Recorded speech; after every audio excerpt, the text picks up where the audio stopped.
Ang programang ito ay hatid sa inyo ng Bank of the Philippine Islands. Do more with BPI.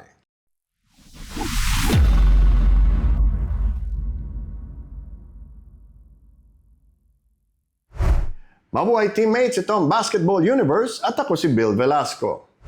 Ang bahaging ito ay hatid sa inyo ng Eastern Communications, Partners in Progress.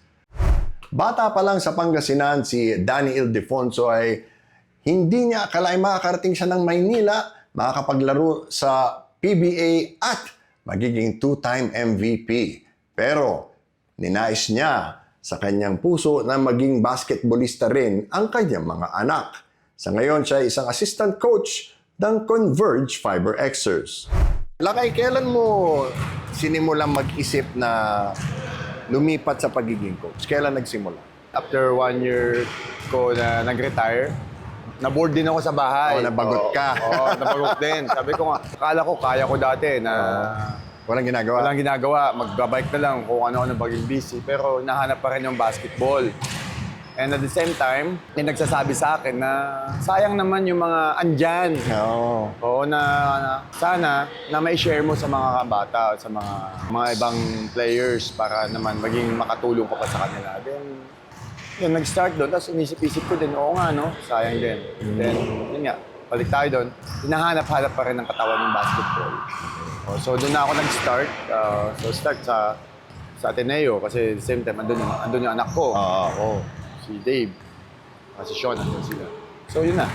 Nag-ano ko sa coaching naman. Ay, dito naman sa Converge, ano naman ang role mo dito?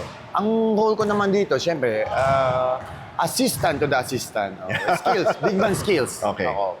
Big man skills, tapos yun nga, kung ano yung napagdaanan ni Daniel Deponso nung kaparehas ko ng mga edad ng mga to. So yun yung mga sinishare ko dun sa mga bata naman. Number one, ako kasi, ako sa conditioning. Okay. Na inaano ko sa mga bata is yung skills kasi hindi mo, andyan yun, pero hindi mo magagamit kapag kulang ka sa kondisyon. Oo. Para lang gumaling ka sa loob ng court is kailangan mas kondisyon ka doon sa kalaban mo. Mas tumagal ka? Mas tumagal ka, mas malakas ka sa kalaban. Okay. Anong nagbago naman sa mga player mula nung nag-retire ka? Ang sa akin lang pagbabago is sa players, tumitira lang sila sa 3 points, yung mga big man. Yun ang nakikita ko.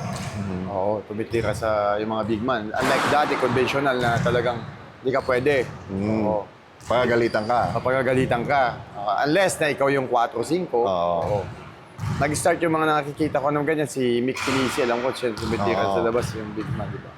Pero yun lang, tingin ko pagbabago sa offense. Pero mas magagaling mga players na.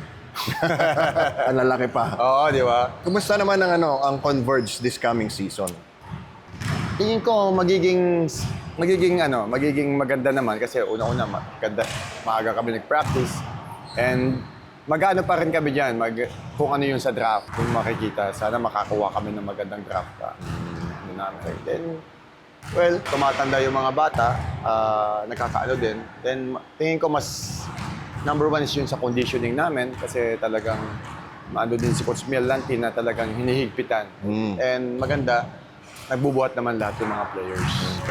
Kumusta naman yung culture ng Converge? Napagdaanan mo na yung ibang team. Kumusta naman yung kultura dito? Parang ang saya ng practice. Ang hirap kasi i-compare doon sa amin. Oo. Lakay, no? O Bill, compare yun sa mga ngayon. Iba na yung panahon ngayon eh. Iba yung panahon namin noon.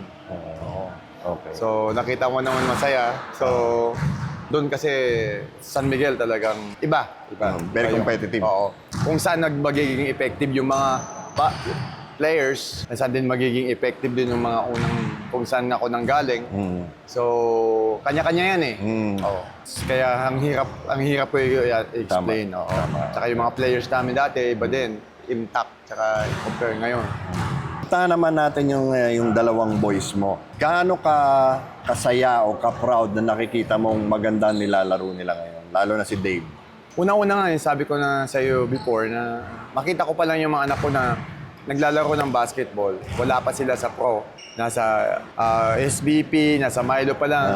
Masaya na ako noon. Parang iba na yung reward na nakuha ko sa father. nasa former basketball player. Then what more ngayon na naglalaro sila, especially si Dave na na-mention mo, talagang thank God din na talagang nagbubunga yung pinaghihirapan ng bata kasi sobrang sipag eh. Oo. Pati si Sean eh. Kung makikita niyo yung buhay ng mga anak ko, na-insist ko yung kung ano yung buhay ni Daniel Defonso dati na gym, basketball court, tapos bahay.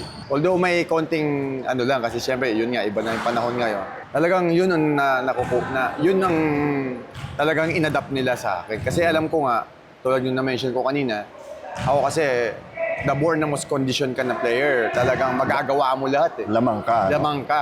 Oo. Lamang ka. Oo. So kaya gumagaling yung isang player minsan dahil sa conditioning niya, kaya niyang yung gawin niya lahat ng gusto niya, ay gusto niyang gawin, nagagawa niya dahil sa condition siya. So yun, kaya yung dalawa ko, although si Sean hindi pa masyadong naano dahil Galing sa injury. injury, the same time, madaming ka-position, pero happy pa rin ako. Dahil andun sa PBA. So, syempre, lahat gusto makakating mag-PBA. Makapakating ka pa lang doon, talagang sobra na. And si Dave naman, ano lang, talagang karapat dapat siya na gano'n kasi pinaghirapan ng bata. Pinakikialaman po ba sila? More on, May mga tinuturo ka pa? hindi na tulad dati. Nung high school tsaka elementary, talagang ano yan. Mayroon kaming laptop. Okay. Oo. Oo, laptop. Talagang ang buhay ng mga anak ko. Kasi doon ako nag-grow, doon naging madali ang basketball sa akin sa offense and defense. Yung early at that age, yung edad nila talagang, alam mo yung high school pa lang, pupunta kami doon sa practice. Briefing ko na sila, kinakausap ko na sa kanila. Tapos after the game, doon pa lang sa van namin, pinapanood na namin. breakdown na. Ano ko na, tapos sabi ko na kung ano yung mali. Ganito. Talagang nasanay sila doon. Then, hanggang nung ano naman, nakatulong naman sa kanila yun. Naging madali. Oo. Pero ngayon, napakilaman ko na lang yung sa offense na lang. Kung tingnan mo, pag ginawa mo to, mas maganda pa. Diba? Like si Dave, yung kahapon na nag-usap kami.